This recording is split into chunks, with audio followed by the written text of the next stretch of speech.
معالي الوزير. نهاية العام الماضي الملك محمد السادس دعا الجزائر إلى إعادة فتح الحدود المغلقة منذ عام 94، واقترح إنشاء آلية سياسية مشتركة للحوار والتشاور. رد الجزائر كان فاترا. أنتم كيف تقيمون هذا الرد الفاتر من الجزائر؟ يعني أولا مبادرة جلالة الملك في خطاب 6 نوفمبر الماضي كانت مبادرة نابعة من إرادة صادقة بأن العلاقات الجغرافية لا تتغير، بأن المغرب والجزائر مصيرهم هما أن يبقوا جيران، وبأن ما يجمعهم تاريخيا، ما يجمع الشعبين هو قوي جدا، من ماضي مشترك، من لغة، من عادات، من يعني أمور كثيرة جدا، بأن واقعنا محيطنا كيخلينا أمام تحديات كبيرة، يا إما أن ننتصر جميعا وإما أن نخسر جميعا. اليد الممدودة لجلالة الملك جاءت كذلك من واحد القناعة شخصية عند جلالة الملك بأن الشعبين المغربي والجزائري عندهم إرادة صادقة في أن تفتح صفحة جديدة في العلاقات الثنائية. لهذا كان الإطار اللي اقترحه جلالة الملك مرن. الجزائر تختار المستوى، تختار الموضوع، تختار يعني الفترات عقد هاد أو كيف يستعمل هذا الفضاء. الأساسي هو أن هذا الفضاء يجب أن يكون مجال للحوار الثنائي. ما هي مشاكلنا؟ هل نحتاج أن يأتي آخرون لحل مشاكلنا أم نقوم نفسنا بمعالجتها؟ هل هناك قضايا مستحيل حلها ونتركها جانبا؟ يعني فصل قضية الصحراء الغربية عن باقي الأمور ليس التي ممكن هناك تجمع للمغرب أي شرط حول مضمون أو جدول الأعمال. طيب رفض الجزائر كيف تلقفتم؟ الجزائر لم ترفض، لم يكن هناك جواب. يعني هي دعت إلى اجتماع لوزراء خارجية الاتحاد المغاربي بالمقابل، وأنتم رفضتم أيضا. لا، أنتم تقبلون بهذا الاجتماع؟ لا، كاين يعني أن ما قالته الجزائر ليس جواب. يعني الأمرين مختلفين. لا ليس أمرين مختلفين. إقامة علاقات ثنائية لا يمنع قيام اتحاد المغرب العربي، بل العكس. مشاكل الاتحاد المغرب العربي مرتبطة بتوتر العلاقات الثنائية، وبالتالي فالأمرين مختلفين. النقطة الثانية بأن المغرب له دائما طموح في أن الجزائر ستتجاوب بشكل من الأشكال، ولها كامل جلالة الملك كما قال في الخطاب. الجزائر لها هامش الواسع لأن تتعامل بالشكل التي تريد مع هذه المبادرة، ولكن الأساسي هو أننا لا نحتاج إلى وسطاء لحل مشاكلنا، ولن يأتي أحد لحل مشاكلنا بدل منا. ثانيا سيد الوزير، ما عم تقدروا تجتمعوا، يعني كيف ما بدكم وسطاء؟ يعني فكرة اجتماع الاتحاد المغربي بحد ذاتها يعني هي فكرة مستحيلة بسبب هذه الخلافات. لا، الاتحاد المغربي العربي في العالم ليس هناك اندماج إقليمي بدون علاقات ثنائية.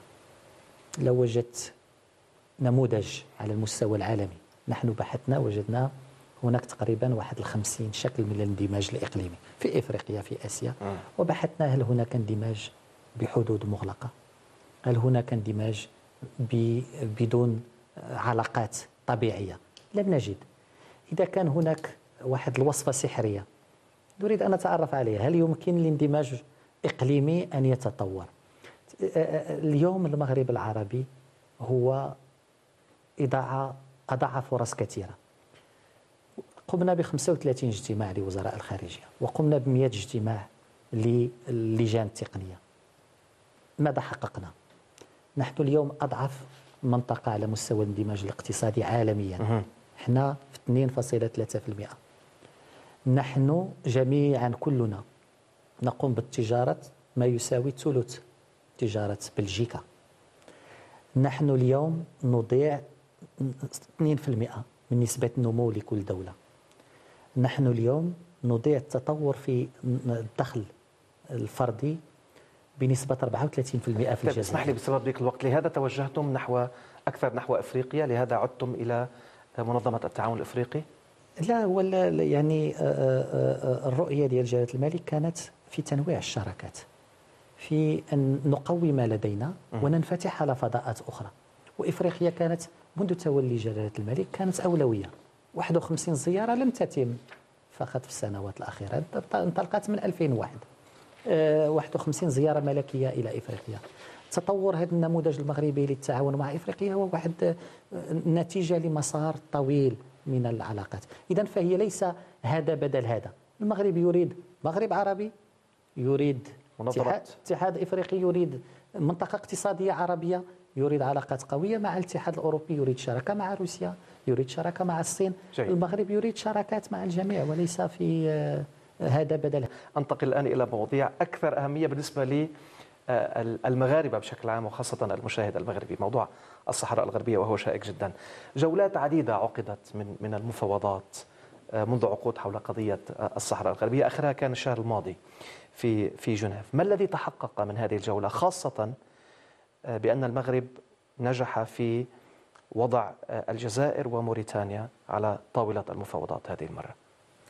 أولا هذه الجولة جات في سياق معين، سياق فيه ثلاثة العناصر. العنصر الأول هو أن كانت هناك مرجعيات مغربية ثابتة عبر عليها جلالة الملك في 2015، اللي هي لا لأي حل خارج مبادرة الحكم الذاتي، لا لأي مسار لا يشرك الأطراف الحقيقية، لا لأي مظلة غير المظلة الأممية، ولا لأي مناقشة لمشاكل هامشية يراد بها يعني خلق أزمة في المسلسل أكثر من البحث عن الحل. كان هناك هذه المرجعية الوطنية، كانت مرجعية أممية. القرارين الأخيرين لمجلس الأمن كانا واضحين حول ما هو الحل. والحل كما قال مجلس الأمن في الفقرة الثانية من القرار 24/40 حل واقعي، حل عملي، وحل دائم بناء على التوافق. وهي عناصر المغرب كيجد نفسه فيها. قرار كذلك يدعو كل الأطراف ويسميها أن تشارك وأن تستمر في المشاركة طيلة العملية السياسية. وقرار يؤكد على أن يحث الأطراف الأخرى على أن لا تلجأ إلى خلق بلبلة شرق أو جنوب الجدار الأمني المغربي.